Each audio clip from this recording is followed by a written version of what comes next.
Assalamualaikum warahmatullahi wabarakatuh. Perkenalkan, nama saya Maudia Amalia Fadilah dengan NPM 20217022 dari Pendidikan Geografi Universitas Siliwangi.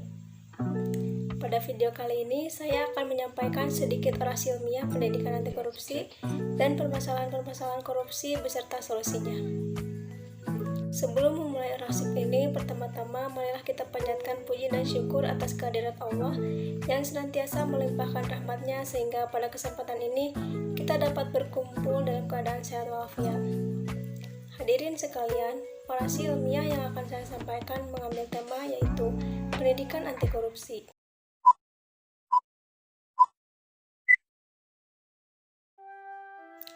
Korupsi dan kecurangan adalah masalah global yang harus menjadi keprihatinan semua orang.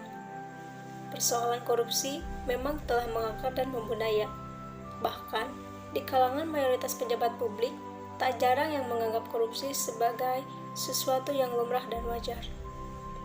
Anda bayangkan, 70% artinya adalah sebagian besar dari kepala daerah, kota tersangkut kasus korupsi.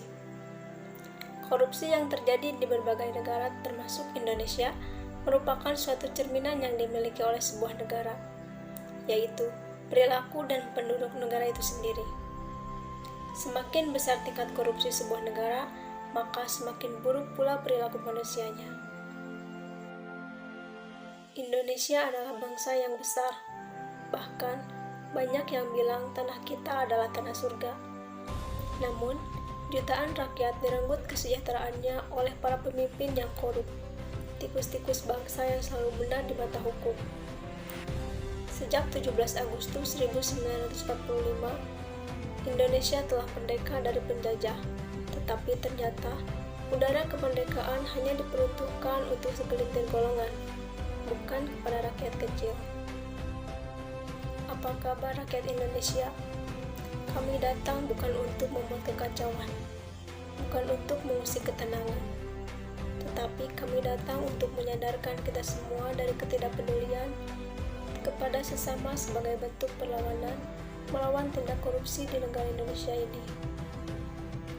Sudah berapa uang rakyat yang pernah dikorupsi tikus-tikus di negara ini? Tak ada yang bisa menjawab hal ini, karena terlalu banyak uang yang diambil oleh para koruptor. Tetapi, siapa yang masih peduli dengan hal itu? Kalau setiap orang, setiap golongan, sibuk menyuarakan kepentingan masing-masing. Bumi Pertiwi menangis melihat setiap hari bangsa ini selalu dilanda kasus-kasus baru, dan semuanya kebanyakan kasus korupsi. Ini membuktikan betapa rapasnya para pejabat di negara ini. Merampas uang rakyat yang memperkaya diri pribadi. Masihkah kita akan diam? Jangan hanya menjadi pemuda yang penakut dan membiarkan korupsi di Indonesia ini terjadi. Ini adalah negeri kita, bangsa kita, tanah kita, rumah kita, dan kita tidak boleh membiarkan korupsi menindas rakyat. Kita rebut kemerdekaan untuk kita, wahai rakyat dan pemuda Indonesia.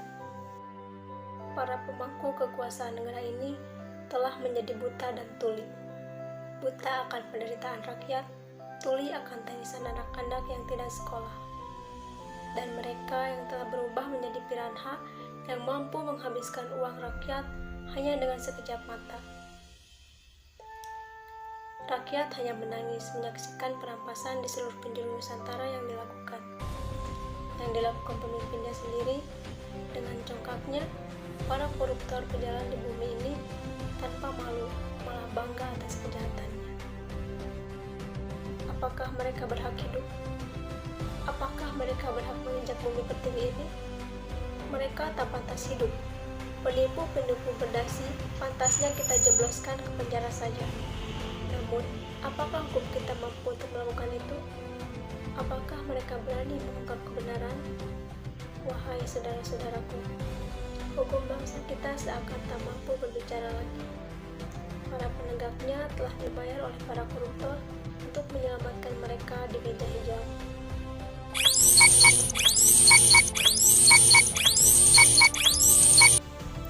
Menurut pandangan saya, kondisi korupsi di Indonesia saat ini sudah masuk tahap paling atas, karena banyaknya kasus korupsi yang melonjak di mana-mana. Di samping itu, hukum yang ditegakkan tidak setimpal dengan apa yang telah dirugikan oleh pelaku. Kenapa mereka selalu mengulangi kesalahannya? Karena mereka berpikir hukum yang diberikan itu sangat ringan atau tidak memberatkan sama sekali dengan hasil yang mereka dapatkan. Oleh karena itu, mereka tidak takut akan hukum yang ditegakkan negara kita, maka kasus korupsi di negara kita semakin melonjak karena hukum yang lemah. Berikut ini adalah beberapa contoh masalah korupsi yang sering terjadi dalam kehidupan sehari-hari.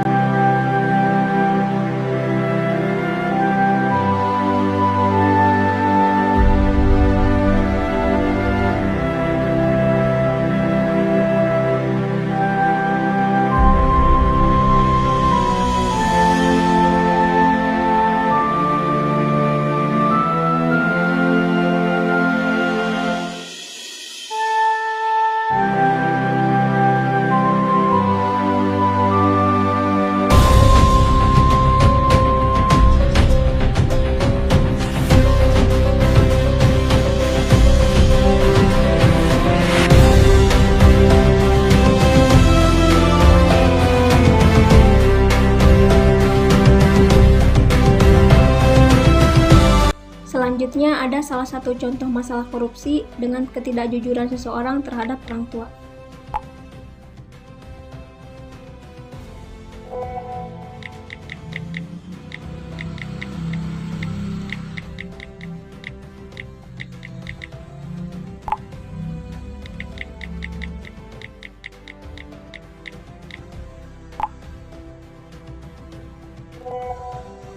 Nah, dalam video tersebut kita dapat mengambil hikmahnya mengenai salah satu contoh perilaku korupsi kecil-kecilan yang sering terjadi dalam kehidupan sehari-hari, yaitu seseorang melakukan perbuatan bohong terhadap orang tuanya untuk memenuhi keinginan sendiri. Pada masalah tersebut, kita dapat menerapkan upaya preventif atau upaya pencegahan, yaitu dengan memperkuat pengetahuan yang bersifat positif dalam keluarga, salah satunya yaitu bersikap jujur, memperkuat keimanan, hingga adanya rasa takut kepada Tuhan Yang Maha Kuasa terhadap kesalahan tersebut. Untuk itu, kita sebagai agent of change yang berkualitas, tanamkan sifat jujur. Mari kita saling bergandengan tangan membentuk pagar manusia yang kuat untuk melawan korupsi di negara ini. Hidup mahasiswa, hidup rakyat Indonesia.